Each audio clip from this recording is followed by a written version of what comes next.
Captain Divya Ajith Kumar இந்தியாவின் இராணுவ விமான பாதுகாப்பு பிரிவைச் சேர்ந்தவர். கனவு காண்பதற்கில்லை, அதை அடைய போராடுவதற்கே என்ற நம்பிக்கையுடன் தனது வாழ்க்கையை இந்திய இராணுவத்திற்காக அர்ப்பணித்தவர். சென்னையில் ஒரு தமிழ் குடும்பத்தில் பிறந்தார்.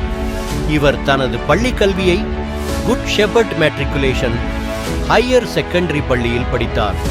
பின்னர் சென்னை ஸ்டெல்லா மேரிஸ் கல்லூரியில் பிகாம் பட்டம் பெற்றார். சிறு வயதிலிருந்தே சாதிக்க வேண்டும் என்ற கனவுடன் வளர்ந்தார். திவ்யா அஜித் குமார் தேசிய கேடட் குழுவில் ராஜ்பாத் அருகே நடந்த NCC பெண்கள் அணியில் கலந்து கொண்டார்.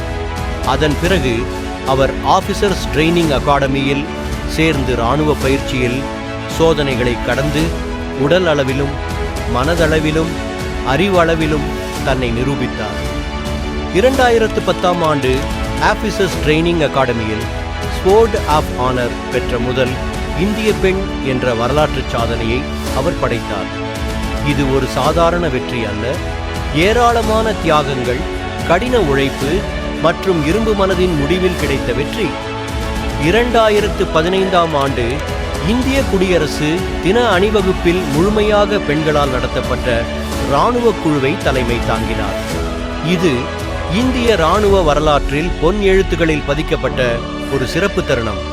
அவரின் தடம் பதித்த பாதையில் பல பெண்களுக்கு வழிகாட்டியாக விளங்குகிறார். கேப்டன் திவ்யா அஜித் குமார் பெண்களுக்கான வழியை திறந்தெடுத்த வீரமங்கை.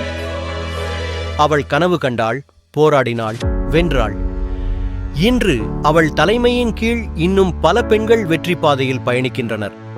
சாதிக்க நினைக்கும் ஒவ்வொரு பெண்ணுக்கும் திவ்யா ஒரு சுடர் விளக்காக திகழ்கிறார்.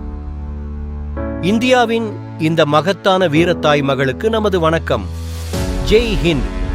இது போன்ற மோட்டிவேஷனல் கதைகளுக்கு தமிழ் விஸ்டம் சேனலை சப்ஸ்கிரைப் பண்ணுங்க.